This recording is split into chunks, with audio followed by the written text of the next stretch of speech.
الحمد للہ وحدہ لا شریک لہ والصلاۃ والسلام علی من لا نبی بعد۔ نئے تعلیمی سال کا آغاز ہو رہا ہے۔ کل انشاءاللہ العزیز صبح 6 بجے باضابطہ اسباق کا افتتاح اور آغاز ہوگا انشاءاللہ العزیز۔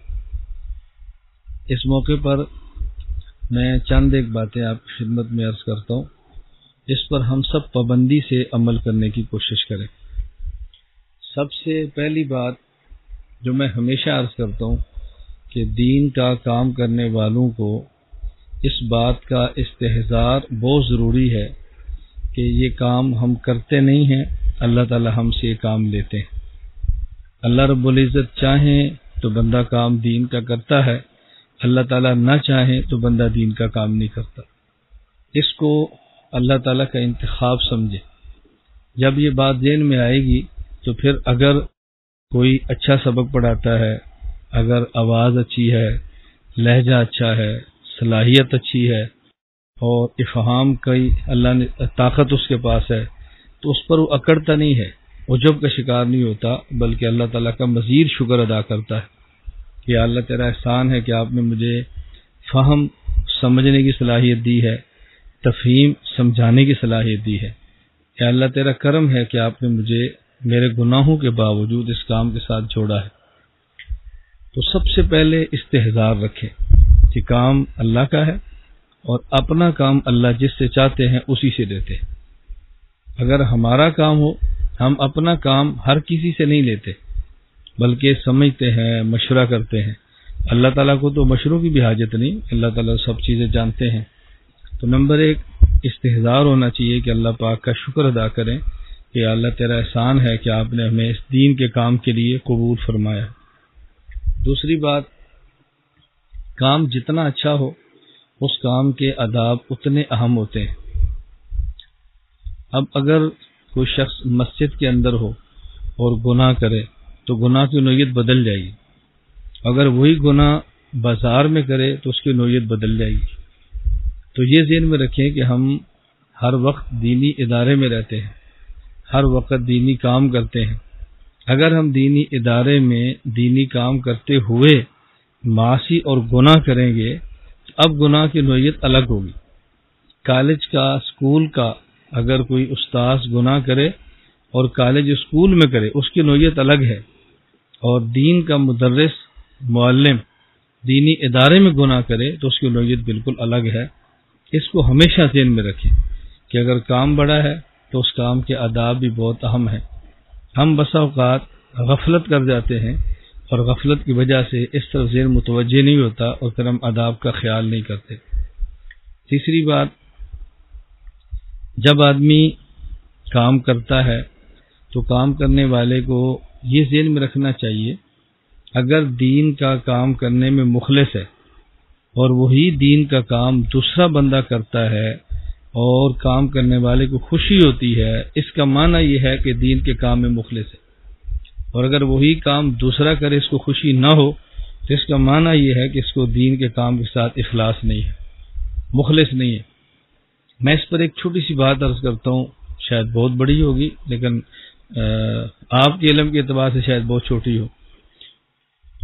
اب دیکھیں، اللہ رب العزت نے انسان کو اپنا خلیفہ بنایا، خلیفۃ اللہ۔ اللہ کا خلیفہ ہو اس پر ابلیس بھی تیار ہے۔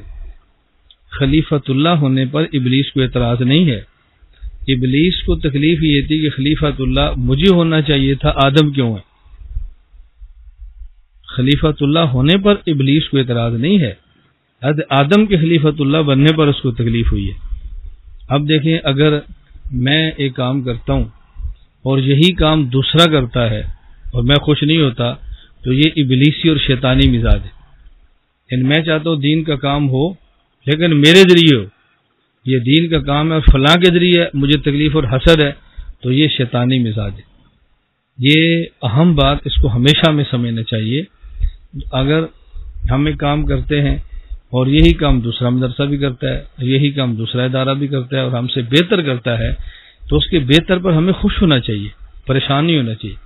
ہاں، ہم اس پر بیٹھ کے مشورہ کریں، غور کریں کہ ہمارا ادارہ بھی آگے ہو، ہم بھی اچھا کام کریں، ہم بھی بہتر کریں، یہ بات تو ٹھیک ہے، لیکن اس کے بہتر ہونے پر ہم جلتے ہیں تو اس کا معنی کہ ہم اپنے کام کے ساتھ مخلص نہیں ہیں۔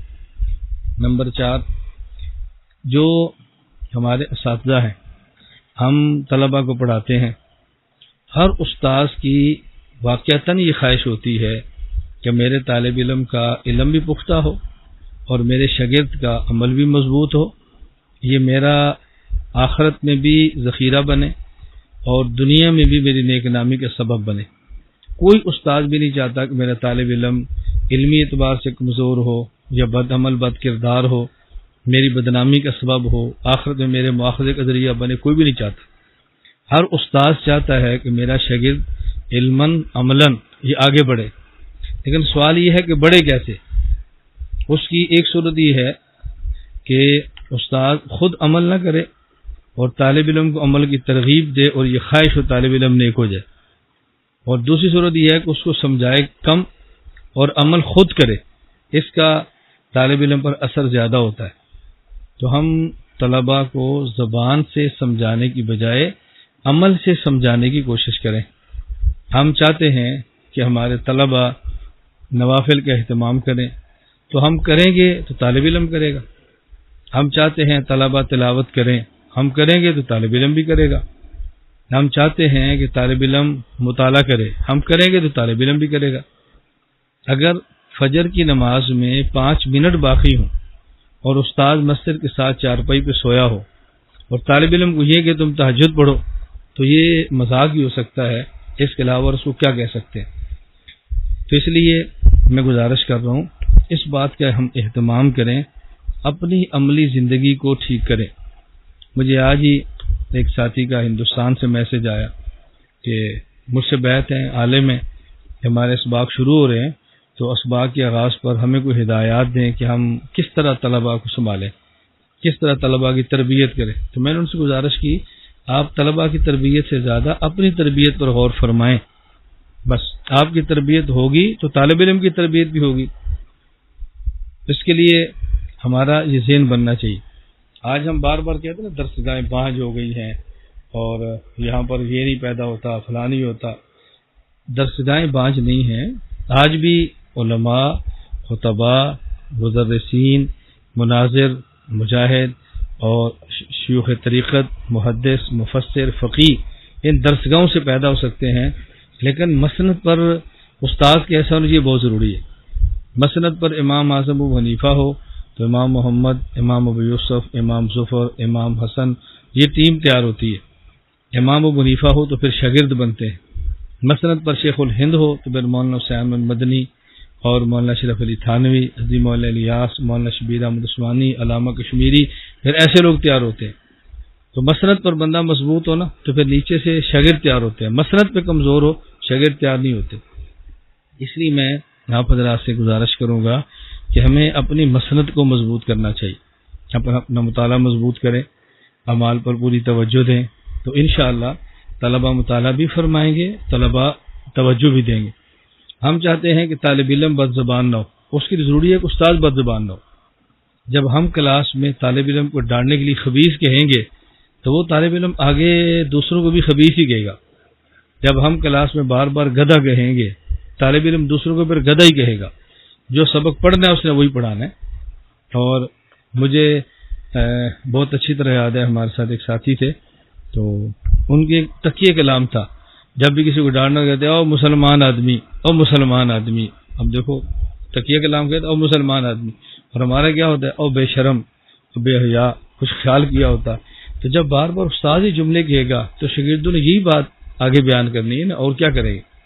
جو سبق پڑھا ہوتا ہے وہی شاگرد سبق آگے پڑھاتا ہے۔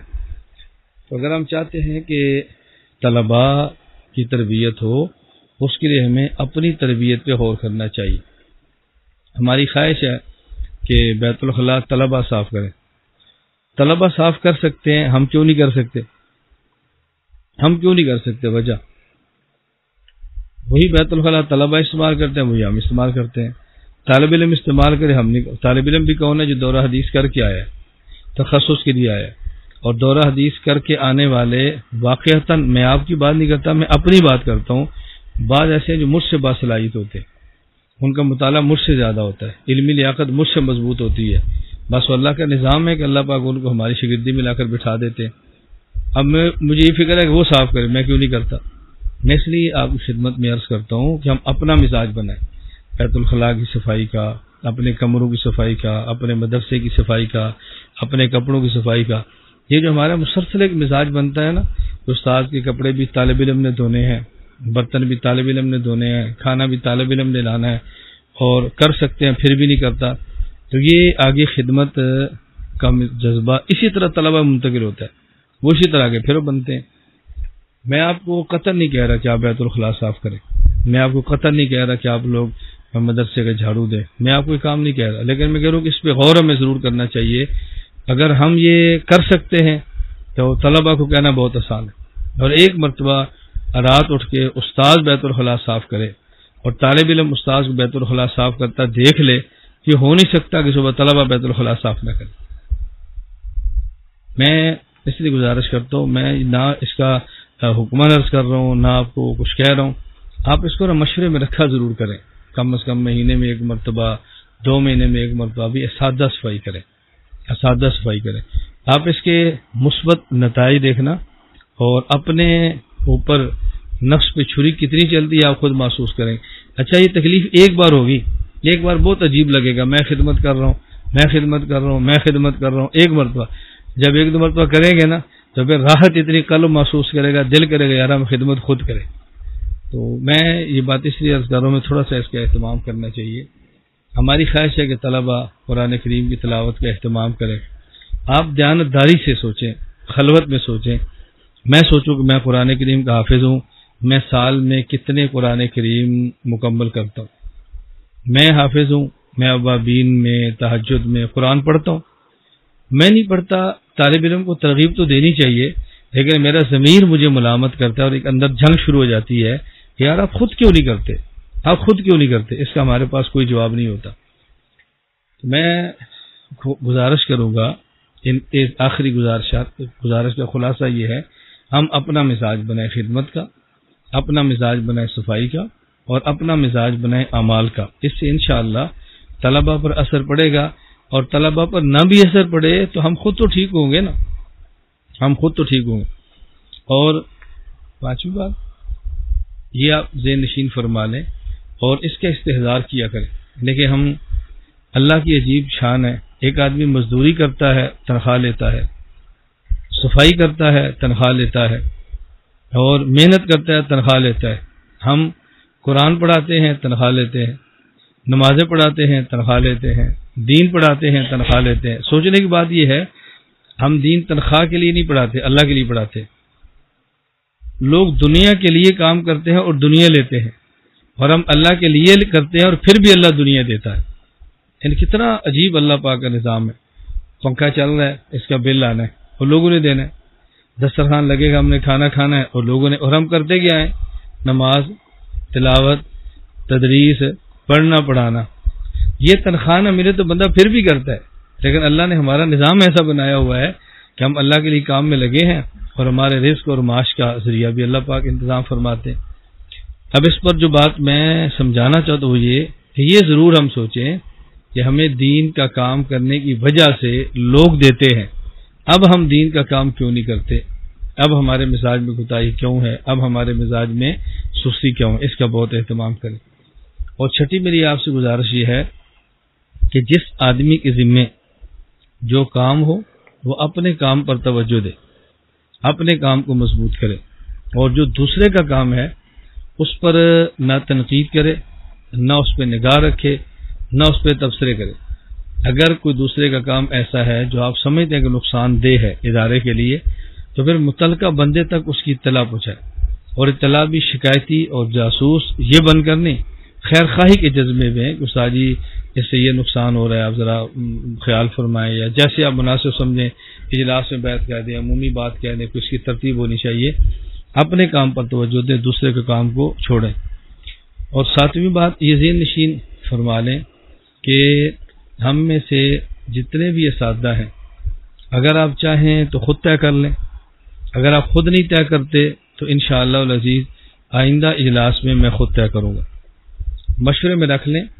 میں سمجھتا ہوں کہ ہم ایسی ترتیب بنا لیں کہ جتنے اساتذہ ہیں ایک ہم رجسٹر ترتیب دے لیتے ہیں میرے سمیت، اس میں سب کا نام لکھیں، تمام کا ایک ایک کا پورا صفحہ ہو اور اس کی پوری ترتیب لکھی ہو. مثلا 5 وقت کی نماز ہے، پھر آگے اشراق ہے، پھر اوابین ہے، پھر تہجد ہے، لکھا ہو. اور یومیہ ہر استاد اس پہ ٹک مار کرے، اس نے آج یہ اشراق تہجد پڑھے یا نہیں پڑھے. نہ اس پر کوئی سزا ہے، نہ اس پر کوئی مواخذہ ہے، نہ اس پر تنخواہ بڑھنی ہے، نہ اس پہ کم ہونی ہے. اگر ہم اس کا اہتمام کر لیں تو کیا خیال فائدہ ہوگا؟ یہ نہیں، ٹک مار کریں بھی پڑھے ہیں کہ نہیں پڑھے. تلاوت کی ہے، تسبیحات کی ہے، یہ بات ٹھیک ہے، تسبیحات 12 ہیں، مشکل ہے، 1 کر لیں، 2 کر لیں، مختصر کریں، ناغہ نہ ہونے دیں، بس ناغہ نہیں ہونا چاہیے. فجر کو نہیں کر سکے زور کو کر لیں. گھر جا رہے ہیں، مثلا ذکر ہوتا ہے فجر کے بعد، آپ نے فجر اپنی پڑھ کے جانا ہے تو بس میں تلاوت ذکر کر لیں، آہستہ کر لیں، تسبیح کے ساتھ ہی ویسے کر لیں، جیسے بھی کر لیں، کیا فرق پڑتا ہے اس میں. تو ایک رجسٹر بنا لیں، میرا بھی اس میں نام لکھیں، سب کے نام لکھیں، اس میں نوافل لکھیں، تلاوت لکھیں. اور مطالعے کا میں زیادہ نہیں کہتا، بس 5 صفحات روزانہ رکھیں. یہ 5 صفحات کا مطالعہ درسی کتب کے علاوہ ہے. کوئی کتاب جو آپ کو پسند ہو نا، عقائد پر، سیرت پر، تفسیر پر، تاریخ پر، جو وہ جگہ درج ہوگی نا مطالعہ، اس میں اس استاد کی کتاب موجود ہو. تفسیر کا مطالعہ کرتے ہیں، جو کتاب آپ کے زیر مطالعہ اس کتاب کو رکھ لیں. اور یومیہ صرف 5 صفحہ، 5 تو کوئی مسئلہ نہیں. اگر ایک دن 5 نہیں کر سکے، آئندہ دن 10 کر لیں، اگر رہ گیا تو 15 کر لیں. بس یہ ذہن کریں کہ ہم نے 5 صفحات کا مطالعہ روزانہ کرنا ہے. اور اس میں جو ہماری قاری صاحبان ہیں آپ بھی کریں. آپ آسان کتاب لے لیں، اردو کتاب لے لیں، سیرت کی کتاب لے لیں، اپنے اکابر کے حالات کی کتاب لے لیں، مشائخ کے حالات پڑھیں. اور اس میں کوئی دوسری رائے نہیں ہے کہ مشائخ کے حالات پڑھنے سے آدمی کا ایسا جذبہ بنتا ہے، یقین کریں کہ بندے کے اندر ایک نا روح تیز ہو کر دوڑتی ہے کہ میں بھی ان کی طرح کام کروں. تو ایک کتاب بنا لیں، اس میں ہر کا نام لکھا ہو، آگے اعمال لکھے ہوں، اور مطالعہ 5 صفحے کا ہو. کتاب آپ نے خود لکھنی ہے کہ میری یہ کتاب لکھ دیں. جب یہ کتاب ختم ہو جائے آپ دوسری لکھ دیں، پھر تیسری لکھ دیں. لیکن 5 صفحات کا مطالعہ، اس کا ہم سب ساتھی اہتمام کریں. اور 7ویں نمبر پر 8واں نمبر، اس چیز کا خیال کریں کہ اللہ رب العزت نے ہم سے جان بھی مانگی ہے اور مال بھی مانگا ہے. جان تو ہم اللہ کے راستے میں لڑاتے ہیں، مال کے معاملے میں ہم کمزور ہیں. اس میں ہمارے تمام اساتذہ ہر مہینے مرکز میں اپنی تنخواہ میں سے پیسے جمع کرائیں. اس میں آپ کو نہ 1000 کہتا ہوں، نہ آپ کو 1 روپیہ کہتا ہوں. اسی کے اندر جس نام لکھا ہو کتنے پیسے دیے، بے شک 5 روپے دے دیں، بے شک 10 روپے دے دیں، بے شک 20 روپے دے دیں، لیکن فنڈز میں سے نہیں دینا. اپنی تنخواہ میں سے، اپنے گھر سے، اپنی کمائی سے اس میں دیں. ہر مہینے 100 روپیہ دے دیں، 200 دے دیں، 400 دے دیں، 500 دیں، 100 جو بھی دیں. تو ایک ذہن بنائیں کہ ہم نے ہر مہینے مرکز کو اپنی جیب سے پیسہ دینا ہے. ہم شروع کریں گے نہیں. اب ہم طلبہ میں بات کریں گے. بھئی طلبہ مہینے کی ترتیب بنائیں، درجہ کتب کے، حفظ کے بڑے ہیں، تخصص کے ہیں. یہ جب سارے جمع کرنے شروع کریں گے پھر آپ مہینے کے بعد خود محسوس کریں کتنا چندہ جمع ہوتا ہے. وہ مدرسے کے اوپر لگے گا، ادارے پر لگے گا، اس نے دائیں بائیں تو کہیں نہیں جانا. تو ماہانہ اس کی ترتیب بنائیں اور جتنا آسانی سے جمع کرا سکتے ہیں وہ ضرور کرائیں. 9 نمبر پر یہ ذہن نشین فرما لیں کہ جو طلبہ ہیں یہ استاذ کے لیے اولاد کی طرح ہے. ہم جس طرح اپنی اولاد کے لیے فکر مند ہیں اسی طرح طلبہ کے لیے فکر مند ہوں.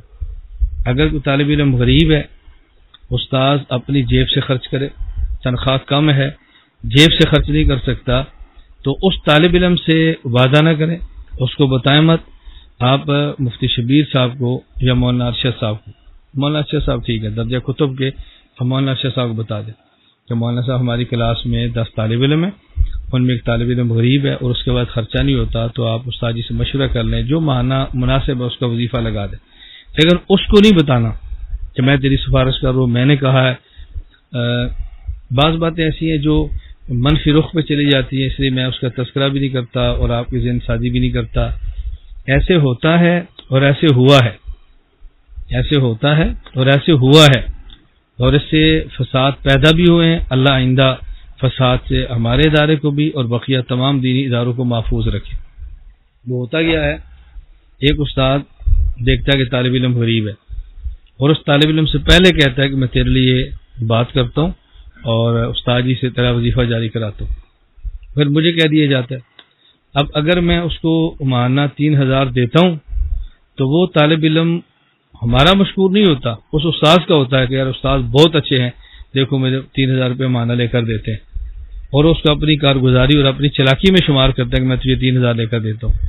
اور اگر ہم نہیں دیتے، وہی طالب علم کا ذہن استاد ہمارے خلاف کرتا ہے، دیکھو اتنا پیسہ ہے اور غریب کا کوئی حق نہیں ہے، تجھے 3000 نہیں دے سکتے، ماہانہ 15 لاکھ خرچ ہو سکتا ہے،